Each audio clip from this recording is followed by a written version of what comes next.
আগামী 10 মার্চ থেকে 13টি উপজেলায় পরীক্ষামূলকভাবে ফ্যামিলি কার্ড কর্মসূচি উদ্বোধন করা হতে পারে। অর্থমন্ত্রী আমির খসরু মাহমুদ চৌধুরীর সভাপতিত্বে সম্প্রতি ফ্যামিলি কার্ড সংক্রান্ত কমিটির সভায় এ সিদ্ধান্ত হয়।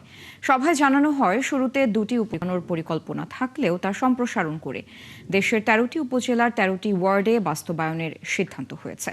ফ্যামিলি কার্ডের আওতায় সুবিধাভোগীদের মাসিক 2000 করে টাকা দেওয়া হবে। এ খাতে সরকারকে বছরে 50 লাখ পরিবারের জন্য গুনতে হবে 12,000 কোটি টাকারও বেশি।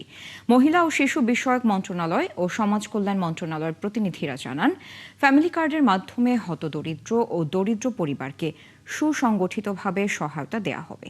এ লক্ষ্যে গত 19 ফেব্রুয়ারি মন্ত্রিপরিষদ বিভাগ একটি মন্ত্রী সভা কমিটি গঠন করেছে।